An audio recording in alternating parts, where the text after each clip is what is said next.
বিজেপিকে মাত্র 4টাতে সন্তুষ্ট থাকতে হয়েছে, তাও অল্প ভোটে। অর্থাৎ মনোজ কুমার সাহেব মহোদয়, ডক্টর মানিক সাহা এবং বিজেপির ইচ্ছা পূরণে অপারগ, ব্যর্থ। কাজী তাকে প্রিমেচিউরলি লেজিটিমেট টাইম অবধি তাকে না রেখে তাকে বিদায় করে দিয়ে এখানে বসংবত,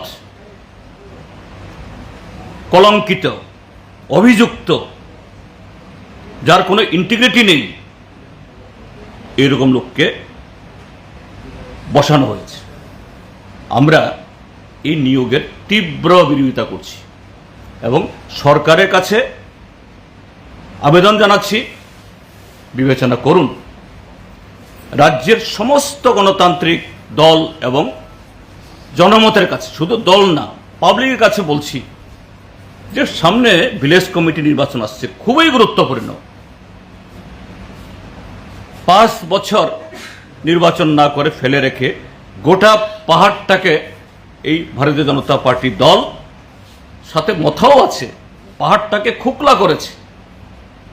কোনো নির্বাচনের প্রতিনিধি 10 বছর ধরে এইভাবে পাহাড়টা খেয়েছে। এখন সেই পাহাড়, অর্থাৎ ভিলেজ কমিটি ভোটের আগে স্টেট ইলেকশন কমিশনের জায়গায় পিকে চক্রবর্তীর মতো একজন বসংবতকে বসানো দরকার, যিনি ডক্টর মানিক সাহাদের কথায় উদ্বাস করবেন, তাদের কথায় কাজ করবেন।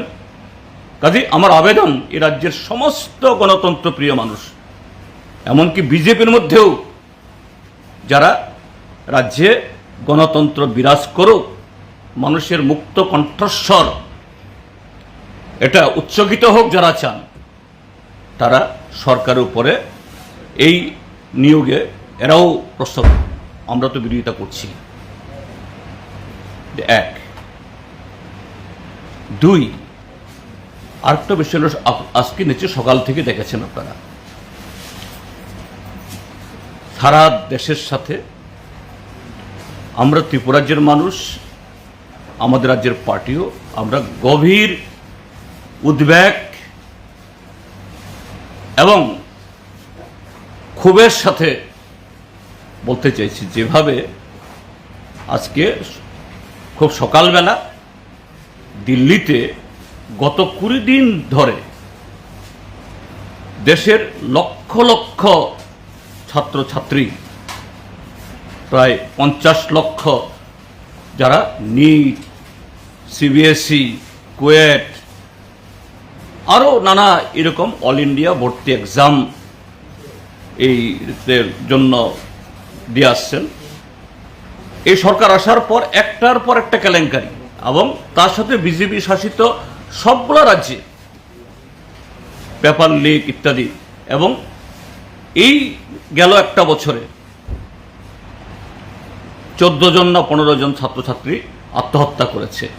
আর বহু ছাত্রছাত্রী, তাদের তো পরীক্ষা দিয়েছে, খাতা নেই, আবার কেউ পরীক্ষা দেয়নি সম্পূর্ণটা, ওরা 1 নম্বর 2 নম্বরে এসে গেল। অর্থাৎ এইভাবে স্ক্যাম হয়েছে ছাত্রছাত্রীদের, যে একটা এরকম ভর্তি পরীক্ষার জন্য, অল ইন্ডিয়া পরীক্ষার জন্য বছরের পর বছর তপস্যা, অমূল্য সময়, এদের অধ্যবসায়, এগুলো সম্পূর্ণ ধ্বংস করে দিয়ে এই জীবনটাকে কেউ কেউ আত্মহত্যা করে শেষ করেছেন, কেউ কেউ এইভাবে তার জীবনের গতি থেমে গেছে বা বদলে গেছে।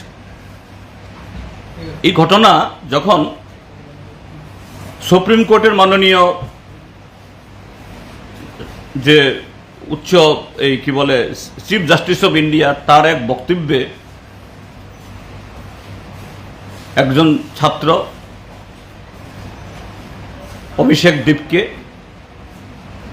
বিদেশে লেখাপড়া করেন, তিনি এই দেশের যুবকদের প্রতি সুপ্রিম কোর্টের এই বক্তব্যকে রেফারেন্স করে, যে না, যে দেশ, যে জাতি তার নতুন প্রজন্মকে একটা ভালো একটা পরীক্ষা করিয়ে সেভাবে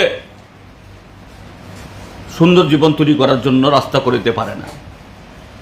দেশের লক্ষ লক্ষ ছাত্র যুবক মেধাবী যাদের সামান্য কাজ দিতে পারে না, উল্টা তাদেরকে পরগাছা, আরশোলা, ককরোচ, এটা তিনি রিয়াক্ট করেছেন সিজেপি নামে একটা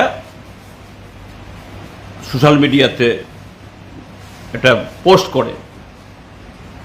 হয়তো তারও জানা ছিল না যে এটা এত পপুলার হবে বা এটা এত ভাইরাল হবে, কিন্তু দেশের যুব সমাজ যে ক্ষুব্ধ সরকারের নীতির বিরুদ্ধে, ব্যবস্থার বিরুদ্ধে, এটা ওই আগুনে ঘি ঢালার মতো সারা দেশকে সেখানে এই দাবানলের মতো এটা ছড়িয়েছে।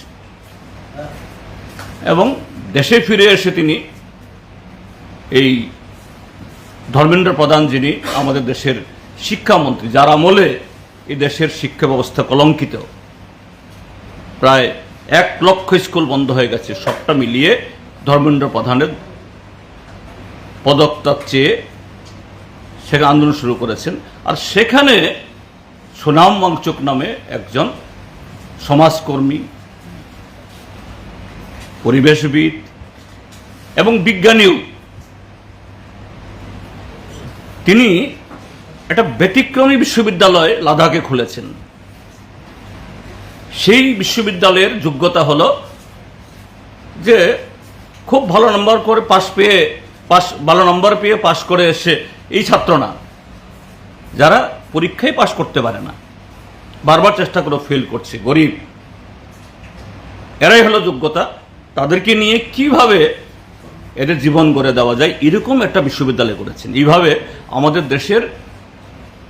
দেশ নির্মাণে যুবদের যে মেধা শক্তি, এটাকে গঠনমূলকভাবে প্রোডাক্টিভ ওয়েতে একটা পথ দেখিয়েছেন।